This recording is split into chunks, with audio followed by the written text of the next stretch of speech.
우리 성도들이 유념하고 또 실천해야 될 기독교 윤리가 맞습니다. 우리가 지난 시간에는 도둑질하지 말라, 남의 물건을 훔치지 않아서만 도둑질이 아니라 하나님께서 우리에게 주신 것을 잘 간수하지 않는 것도 그건 도둑질이라 하였고요. 또 우리가 하나님의 것을 제대로 드리지 않는 것도 도둑질이라. 이 8계명에 해당하는 범위가 넓다는 겁니다. 오늘 본문 통해서 이 9계명을 살펴볼 건데요. 오늘 9계명도 마찬가지로 우리에게 적용해야 될 범위가 굉장히 넓습니다. 오늘 일단 본문을 보게 되면 우리가 왜 거짓을 하지 않아야 되는가? 본문 44절 말씀에서요. 우리 44절을 다 같이 한번 읽어보겠습니다. 요한복음 8장 44절. 너희는 너희 아비 마귀에게서 났으니 너희 아비의 욕심대로 너희도 행하고자 하느니라. 그는 처음부터 살인한 자요 진리가 그 속에 없으므로 진리에 서지 못하고 거짓을 말할 때마다 제 것으로 말하나니 이는 그가 거짓말쟁이요 거짓의 아비가 되었습니다. 우리가 거짓을 행치 말아야 될 이유는 그 거짓의 아비가 마귀라는 겁니다. 그러면 거짓을 행하는 자들마다 마귀에 속한 자라. 굉장히 우리에게 수치스러운 그러한 평가이므로 하나님의 자녀로 살아가는 죄의 성도들은 모든 거짓된 것을 멀리 해야 되겠는데요. 그러면 문 143문, 대유리문답 143 질문할 테니까 답을 하면 되겠습니다. 자, 제9계명은 무엇인가? 답. 제9계명은 내 이웃에 대하여 거짓 증거하지 말지니라이다. 여기서 거짓 증거하지 말라 이 말은 단순히 거짓말하지 말라 그거 이상입니다. 당연히 거짓말을 하지 않는 것이 당연한데요. 여기서 이 거짓 증거하지 말라, 이 증거하지 말라라는 말 속에는 약간 이 법정적 의미가 담겨 있죠. 그래서 재판정에서 이 원고와 피고가 있으면 양 사이에서 증언을 해서 어느 한 편이 옳다라고 하는 걸 인정을 해줘야 되겠는데 그러한 증언함에 있어서 거짓된 증거라고 하는 것이 다른 사람에게 해를 주거나 혹은 죽임을 당하게 하는 일을 해서 안 된다 그 얘기입니다. 이것은 어떤 의미인가 하면 지금이 어떤 죄를 지어서 법정에서 진실을 가린다 할 때 증거를 찾죠. 그 증거라고 하는 것이 뭐 CCTV가 될 수도 있고요. 아니면 뭐 DNA 검사를 할 수도 있고요. 근데 그 당시에는 그런 방법이 없으니까 마이크 좀 울리네요. 아래 관계상 내려주세요. 그 당시에는 옳고 그름을 확인할 수 있는 방법이 그 목격한 사람의 증언밖에 없다는 겁니다. 그럼 그 증언으로 인해서 내가 다른 사람에게 대해서 거짓된 증언을 하게 되면 그 사람이 죽임을 당할 수 있는 그런 상황인 겁니다.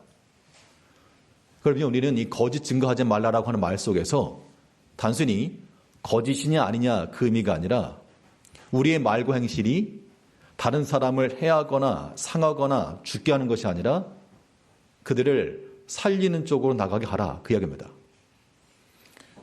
이와 비슷한 예를 한번 생각해보면 이겁니다. 가정에 이제 어떤 결혼해서 세대를 이룬 가정을 생각해 보면요. 이제 그 어머니가 있고 이제 부인이 있을 겁니다. 그럼 시어머니와 며느리의 그런 관계죠. 그럼 시어머니와 며느리 관계에서 만약 그 관계가 좋으면 괜찮은데 만일 틀어졌다. 우리 제일교회는 그러지 않겠지만 고부간의 갈등이 생겨가지고 조금 서운해졌다. 그러면 가장 힘든 사람은 누굴까요? 1번 시어머니, 2번 며느리. 답은? 그렇죠. 3번 아들. 아들이 제일 힘들죠. 중간에서. 어머니 편을 들자니 부인이 좀 그렇고 부인 편 들자니 어머니가 서운하시고 그럼 그 중간에 서가지고 어떻게 됩니까? 여기 계신 우리 많은 아드님들 어떤 입장을 취하세요? 당연히 우리가 살려면 어머니께 가지고도 부인 편 들어야 되고 부인한테 가서 당연히 부인 편 들어야 되겠죠. 그게 사는 길입니다만 두 사이에서 무엇인가를 증언하여 참과 거짓된 것을 구별한 데 있을 때 우리가 이겁니다. 그러니까 어머니에 대해서도 우리가 어머니를 인정해주고 어머니 기분 나쁘게 하면 안 되잖아요. 그렇죠? 그러니까 아들 입장에서는 어머니도 살려야 됩니다. 말이 좀 그렇지만 어머니도 살려야 되고 또 같이 살아야 되니까 가정의 평화를 위해서라도 또 부인에게도 아내에게도 좋게 말해주고 살려야 됩니다. 자, 그러면 내가 어머니에 대해서 내가 좋은 말을 하고 살리기 위해서 그런 선택을 했습니다. 또 한편으로 내가 부인 아내를 위해서 또 그런 판단을 했습니다. 그러면 각 개별로 보게 되면 이게 뭐 문제될 게 없어요. 그 누군가 옆에 이렇게 중간에 본 겁니다. 그러면 어머니에게 하는 말과 부인에게 하는 말이 서로 다를 수가 있잖아요. 그리고 이거 뭐요? 왜 거짓을 행하는가? 그렇게 말할 수 있잖아요. 근데 우리는 지금 이 구계명 이해함에 있어서는 그렇게 볼 게 아니다. 그 얘기입니다. 때로 그런 말을 들을 수 있어요. 제가 이제 목사인데 당연히 성도님들이 많이 계시죠. 그러면 아들 입장에서 어머니가 있고 부인이 있으면 누구 편을 들어야지 잘하는 거죠, 아들이? 둘 다 중요한 거예요. 당연히 어머니도 잘 섬겨야 되고 아내와의 관계도 좋아야죠. 여기 모든 성도님들이 계십니다. 그 목사 입장에서 누구 편을 들어드릴까요? 다 소중하다고 다. 그러면 때에 따라서는 왜 여기서 이렇게 말하고 저건 저렇게 말하나 그렇게 말씀하시죠. 그럼 그것을 가르쳐서 왜 거짓말하냐 그렇게 말씀하시면 안 돼요. 여기서 만일 저를 위해서 그러니까 제 유익이나 저를 위해서 제가 만일 번복되는 그런 말을 했다 그러면 분명 거짓된 건 맞죠. 그런데 이 교회 가운데서 저 자신을 위해서가 아니라 교회를 위해서나 성도들을 위해서 그런 양쪽이 양갈래로 갈렸다는 것은 뭔가 지금 일치되지 않았다는 겁니다. 그럼 그 가운데서 일치됨을 하기 위해서는 어떻게 돼요? 당연히 양쪽을 다 살려야죠. 그게 거짓된 것이 아니고 거짓 증언을 하여서 다른 사람을 해하거나 죽이거나 이런 거짓 증거 말고 우리는 우리의 모든 증언을 통해서 살려내야 됩니다. 살리는 방향으로 가는 것이 우리 가운데 필요한 거예요. 그러니까 우리는 흔히 이렇게 말하죠. 내가 뭐 틀린 말 했느냐? 틀린 말 했느냐라고 하는 굉장히 위험한 발언들입니다. 내가 틀린 말 했느냐라고 하는 게 자기의 정의죠. 우리는 그것을 가리켜서 참되다 진실되다 말할 수는 없습니다. 사실을 사실대로 말하는 것은 옳은데 그런데 성경에서 뭘 말하는가 하면요. 사실을 사실대로 말했다고 해서 잘했다 그렇게만 말하지 않았습니다. 사실을 사실대로 말하되 거기에는 하나의 전제 조건이 붙습니다. 무엇이 있어야지만 그 공의가 참된 증언이 되겠는가. 여기에는요. 여기 성경에 보면 에베소 교회가 있습니다. 에베소 교회에 하나님의 사자가 에베소 교회에 나타나셔가지고 너희가 여러 가지 이세벨을 용납하지 않은 것, 또 잘못된 교리를 배척한 거 잘했다. 무엇이 옳고 그른지 판별해가지고 그거 잘못되었으니까 그런 교리를 받아들이지 말아야 된다. 그거 잘했다. 그 너희가 뭘 잃어버렸다 그랬습니까? 교리상으로 이단을 용납하지 않고 배격하고 교리를 세워나간 거 그거를 가지고 잘못했다라고 한 것이 아니고 너희가 처음 사랑을 잃어버렸다. 어디서 갔는지 그걸 찾아라. 도로 찾아라. 그러니까 이 교리적으로나 모든 면에서 다 옳고 그름을 판단했다고 다가 아니라 그 옳고 그름 속에는 반드시 사랑이라고 하는 것 전제가 되어야 된다 그 얘기입니다. 그래서 교회 내에서도요. 우리가 옳고 그름을 말할 때 내가 뭐 틀린 말 했습니까? 그렇게 말하면 굉장히 위험한 겁니다. 그 내면 속에 그렇게 말하는 우리 개인 속에 사랑하는 마음이 있는가를 먼저 살피셔야 돼요. 그거 없으면 우리의 옳은 말과 우리 판단이 어떻게 된다는 얘기죠? 다른 사람을 상하게 할 수 있다는 겁니다. 지금 여기 십계명에서 말하는 바 내 이웃에 대해서 거짓 증거하지 말라라고 하는 것은 단순한 옳고 그름의 문제가 아니라 우리의 증언으로 인해서 다른 사람이 해를 당하거나 죽임을 당할 수 있다. 그것을 경계하고 있는 겁니다. 물론 우리는 사실을 사실대로 말하는 거 맞습니다. 뭐 이랬다 저랬다가 아니라 우리 당연히 한 입장을 취하는 게 맞죠. 그럼 여기에는 근본적으로 무엇이 필요하다? 사랑함이 필요하다. 사랑이 필요한 겁니다. 사랑함이 전제가 되게 되면 우리가 사실을 말할 때라도 용납이 되는 겁니다. 그러니까 노아가 포도주를 먹고 술에 취해 잠이 들었습니다. 벌거벗은 채로 잠이 들었죠. 그 둘째 아들이 와가지고 뭐라 그랬습니까? 사실대로 말했어요. 우리 아버지가 벌거벗고 주무신다. 여긴 어떤 거짓도 없고 사실대로 그대로 말했습니다. 그런데 노아는 사실을 말했던 그 둘째 아들을 그래도 네가 제일 낫다. 그렇게 말하지 않았습니다. 도리어 그의 허물을 덮어준 두 아들들을 도리 칭찬했죠. 이제 하나님의 교회에 대해서도 마찬가지입니다. 무엇이 옳고 그르냐? 당연히 우리는 옳고 그름의 기준이 있어야 되고요.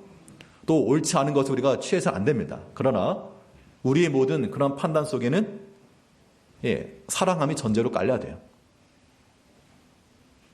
그 사랑함을 전제를 가지고 우리가 판단을 하셔야 됩니다. 볼륨을 좀 낮춰주세요. 좀 울립니다, 많이. 그러면 이 9계명에 있어서 우리가 여기는 요구되는 계명이 있고 또 금지된 것이 있는데 이 금지된 것이 무엇인가? 무엇을 금하셨는가? 이것부터 한번 살펴보겠습니다. 145문 중간 밑에 있는 거죠. 자, 문 145 읽을 테니까 질문할 테니까 답을 하시되 또 굵게 표시된 것을 한번 눈여겨보시면서 읽으시면 되겠습니다. 제9계명에서 금지된 죄는 무엇인가? 답. 제9계명에서 금지된 죄는 우리 자신의 것과 마찬가지로 이웃이 지니고 있는 진실과 좋은 평판을 해치는 모든 일이다.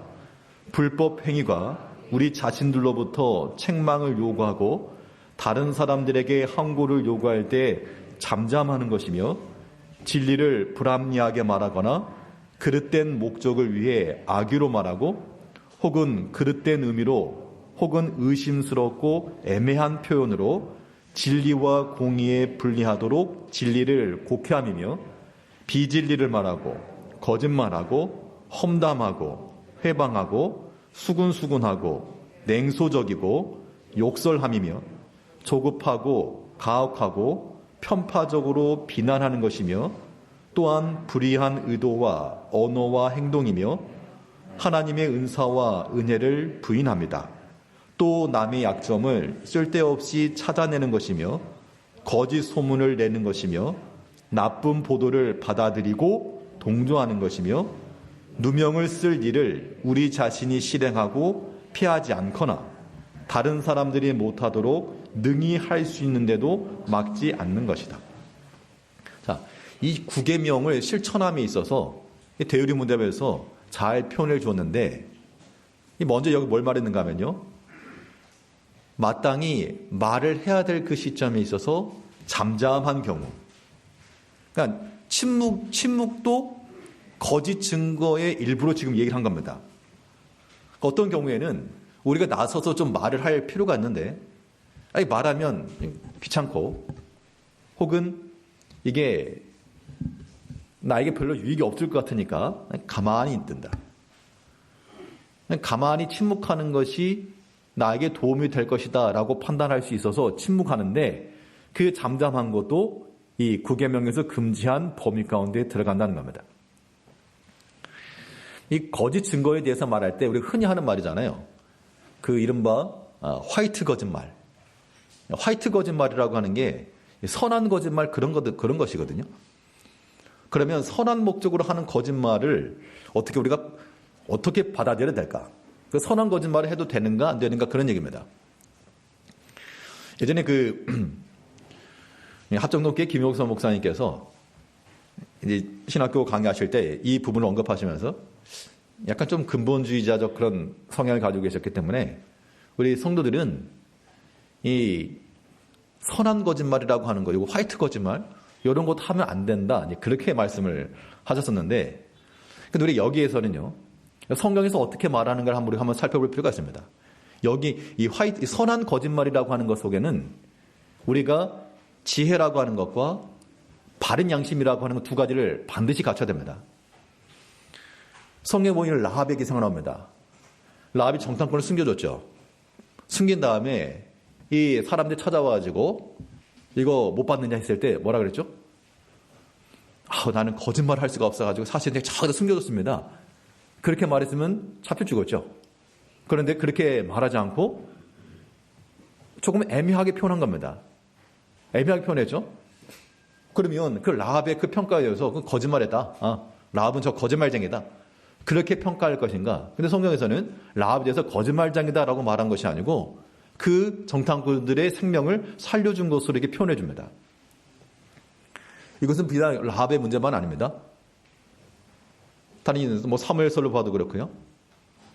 또 다윗과 요나단의 관계를 봐도 그렇고요. 어떻게 보면 그가 처한 위험 가운데서 그 위험을 벗어날 수 있도록 조금은 이 애매한 표현으로 한 경우가 있어요. 그러면 이런 겁니다. 전쟁 중에 공산당이 와서 그랬다잖아요. 너희 아버지 어디 계시느냐. 그랬더니 아들이 내 교회에서 배운 대로 거짓말을 하면 안 되니까 사실대로 말해야 되는가? 우리 아버지 저기 숨어 있다고.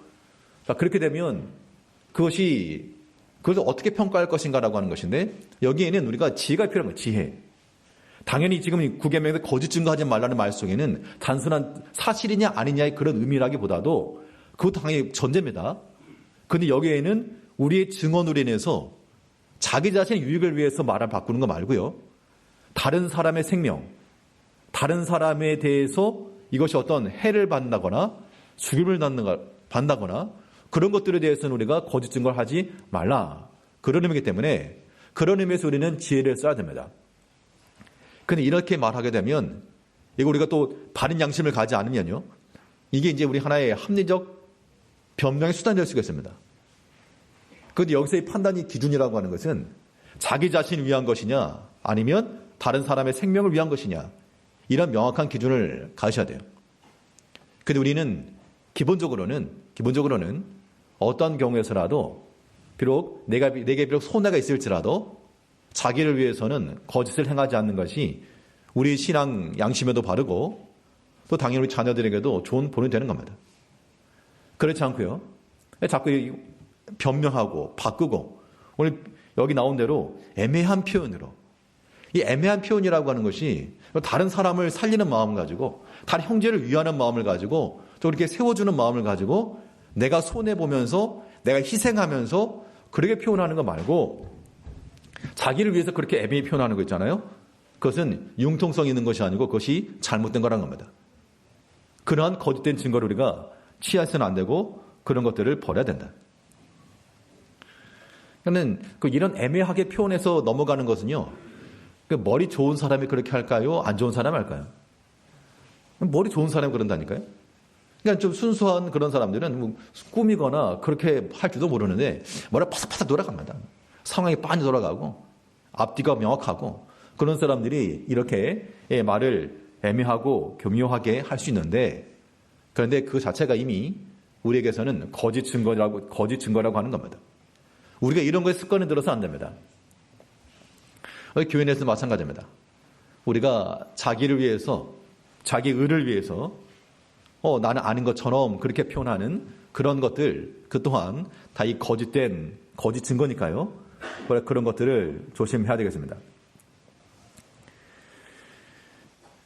또 여기서 뭘 말했는가 하면요. 편파적으로 비난하는 거. 그러니까 아예 처음부터 비난할 목적을 가지고 그냥 안 좋은 걸 보는 안 좋은 것만.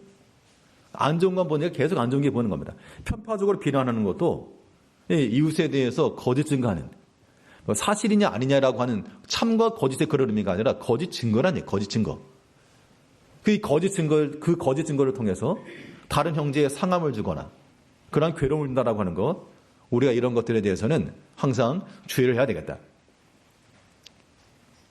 또 남의 약점을 쓸데없이 찾아내는 거라고 했습니다. 딱 같은 맥락인데요. 사람이 자기 자신에 대해서는 관대한데 다른 사람에 대해서는 너무 엄격하는 경우가 많죠. 그렇게 되면 안 좋은 것을 계속 보게 되어 있습니다. 남의 약점이 잘 보여요. 이것도 마찬가지입니다. 남의 약점을 여기서 뭐라고 했습니까? 쓸데없이 찾아내는 것. 굳이 더듬어가면서 찾아가는 것. 이 또한 내 이웃에 대하여 거짓 증거하는 것이라. 그것이 비록 사실일지라도 그 약한 것, 약점이 비록 사실일지라도 그 약점을 찾아내서 이야기하고 수군수군대고 그것을 또한 그런 말들을 받아들이고 동조하는 것. 그 자체가 거짓 증거하는 것에 포함된다라고 하는 겁니다. 그럴 때 우리가 이런 것들에 대해서는요, 조심하셔야 돼요. 우리 믿음의 형제들, 특별히 교회 내에서는 우리가 서로 이러한 거짓 증거가 아니라 남의 약점을 쓸데없이 찾아내는 거 말고요, 반대로. 남의 장점을 좀 찾아서 말씀해 주세요. 그리고 보통 대화를 하다 보면 뭐 장점을 가지고 말하는 경우는 많지 않고 약점을 가지고 말하는 경우가 많을 때 그때 이제 많은 분란이 일어나는 겁니다. 근데 참 건강한 공동체라고 하는 것은 보이지 않는 곳에서라도 다른 사람에 대한 그런 좋은 칭찬의 말을 해줘야죠. 약점이 있을지라도 또 좋은 점을 서로 말해서 서로 보고 배우고 이런 모습들이 있을 때 그러한 개인과 그 공동체가 복이 있는 겁니다. 또 거짓 소문을 낸다. 잘 알지 못하는 그 일에 대해서 그냥 한두 마디 듣고 거짓 소문을 돌리는 거죠. 그 거짓 소문을 내는 것도 잘못된 것인데 그 소문을 듣고 그래? 그렇게 동조하는 것도 거짓 증거하는 것에 포함된다 그랬습니다. 그렇기 때문에 우리 성도님께서는 당연히 어떤 말들이 들리거나 당연히 그러시겠죠. 그럴 때라도 우리가 그런 악한 말에 대해서는 쉽게 동조하지 마시고 나중에 내 진실을 알게 되면 참 자기 자신이 부끄러울 때가 많이 있습니다. 왜냐하면 우리가 사정을 다 알지 못하고 판단하기 때문에 어느 한쪽이 이야기를 듣고 나서 우리가 판단을 해버리게 되면 나중에 우리가 어떤 균형적인 잡힌 시각을 가지게 되었을 때는 스스로 부끄러울 수 있다는 겁니다. 그래서 우리가 이 구계명에 대해서 이 구계명에서 금지하는 것은 내 이웃에 대해서 거짓 증거하지 말라. 거짓말 하지 말라는 그 의미만 아니라 편파적으로 비난하거나 약점을 막 찾아내서 말한다거나 애매하게 둘러친다거나 이 모든 것이 다 하나님께서 금하신 이 구계명의 내용이라는 겁니다. 여기에 덧붙여가지고 다른 사람의 문제가 아니라 우리 자기 자신의 문제예요. 자기 자신에 관한 문제도 포함되는데 이 밑에 뭐라 그랬는가 하면 누명을 쓸 일을 우리 자신이 실행하고 피하지 않거나 다른 사람들이 못하도록 능히 할 수 있는데도 막지 않는 것이다. 그러니까 예를 들어서 어떤 우리의 행실을 가지고 이거 오해 안 나온 밑에서 고쳐내는 그런 겁니다. 오해받을 만한 일이라고 하는 것을 알면서도 불구하고 그대로 실행하게 되면 그 잘못된 생각이나 오해가 나갈 수 있겠죠. 그러면 그것도 내 이웃에 대해서 거짓 증거하지 말라라고 하는 이 구계명에 해당되는 것이다라고 말씀하고 있다는 겁니다.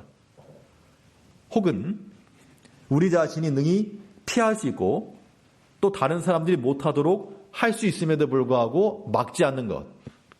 이것도 우리에게 금지된 이 구계명의 내용이라는 겁니다. 우리 성도들은 이 모든 면에 있어서 우리가 진실함 가운데 나가야 됩니다.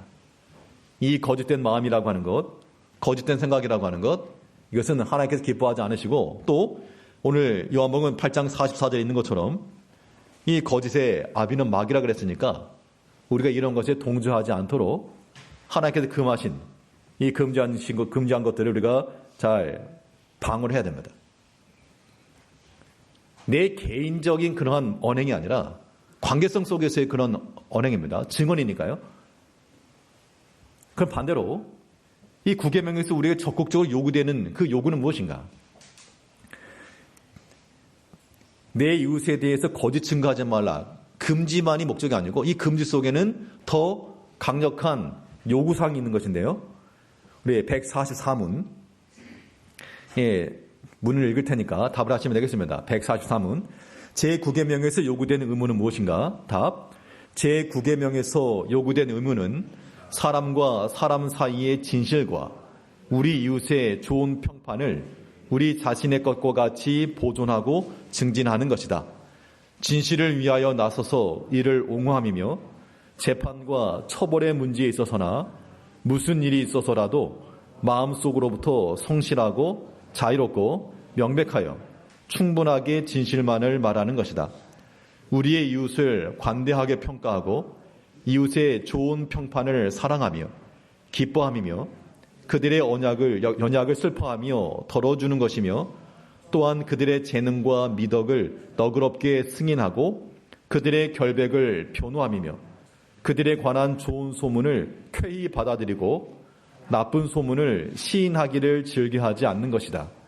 우리 자신의 좋은 평판을 사랑하고 보호하며 필요할 때에는 이를 옹호함이며 합법적인 약속을 지키고 무엇이든지 참되고 정직하고 사랑스럽고 좋은 평판이 있는 것을 연구하여 실천하는 것이다. 그러니까 이 9계명에서 우리에게 적극적으로 요구되고 있는 것은 우리 마음속에서 이 성실과 자유함을 따라 충분하게 진실을 말하라.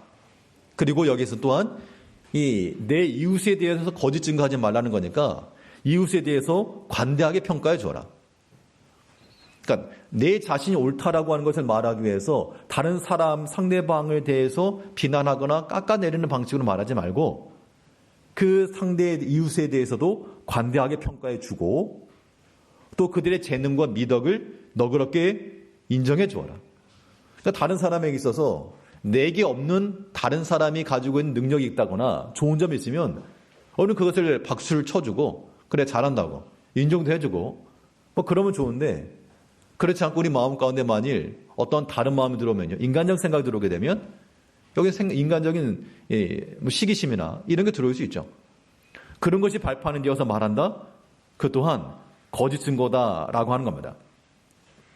또 다른 사람들에 대해서 안 좋은 소문이 들려오게 되면 그것을 뭐 그대로 인정하고 그래? 하면 덧붙이는 거 말고 변호해줘라.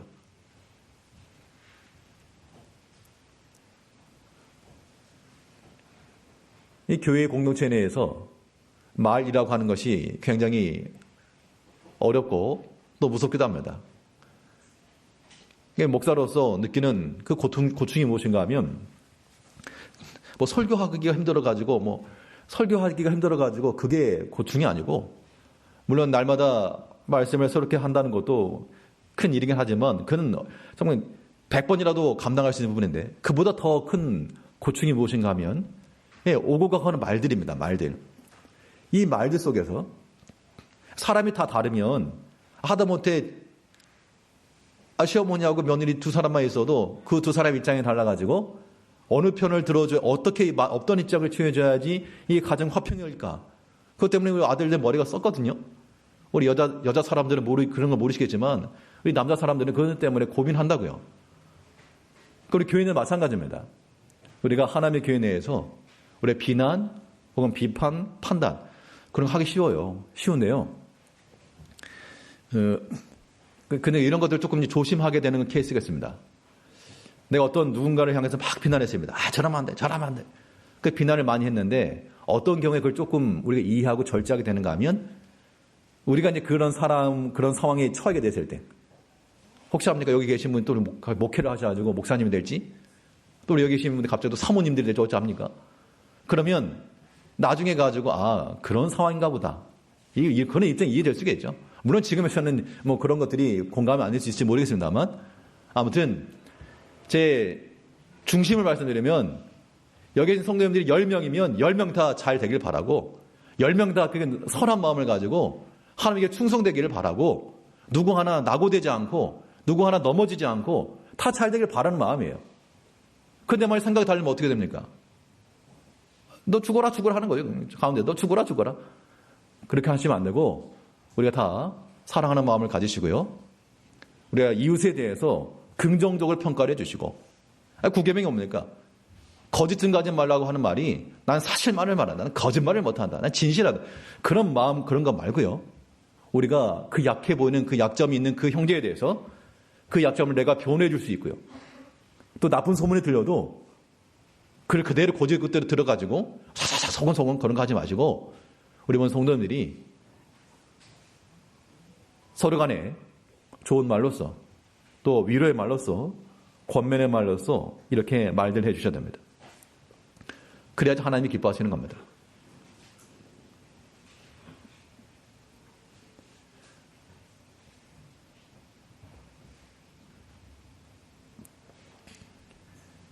우리의 믿음으로 산다는 건요. 우리 오랫동안 수십 년간 하나님을 알고 우리가 성경의 지식을 알고 있다 그래도 왜 정말 순간순간마다 그 기준대로 살지 못하는 우리 자신을 발견합니다. 이때 반드시 행할 것. 왜냐하면 이거는 이런 거 있잖아요. 이제 지금 시어머니들이 뭐 이런 얘기 해서 죄송한데 시어머니들이 며느리하고 관계에서 조금 속이 상해도 참으실 때가 있거든요. 언제 참으십니까? 참으신다 그러면 이유는 하나입니다. 며느리 이뻐서 참으시겠어요? 시어머니들끼리 여쭤볼까요? 며느리 이뻐서 참으시는 거 아니죠? 네, 그래. 아들 때문에. 내 아들 고생할까봐. 내 아들 스트레스 받을까봐 참는 겁니다. 자, 성도님들이 저를 아끼시면, 저를 아끼셔야 돼요. 저를 안 아끼시면 제가 막 스트레스 받아가지고 막 그냥 굴러 떨어지니까 저를 아끼시는 마음으로 인내하고 참으시는 겁니다. 이거는 모든 형제들에도 마찬가지예요.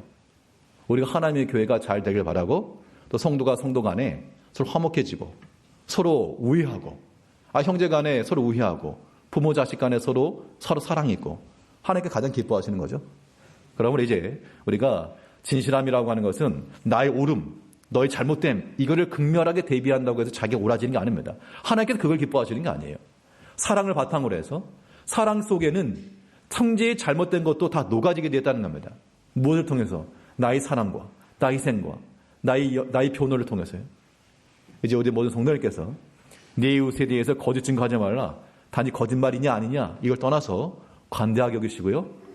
또 애매모호한 표현으로 자기를 둘러서 자기를 위하지 마시고 우리 모든 이웃을 위해서 우리 형제들을 위해서 서로 사랑하며 협력하며 위하는 마음을 가지고 살아가시는 우리 모든 성도님들 되시기를 간절히 바라겠습니다. 네, 기도하겠습니다. 우리를 사랑하신 아버지 하나님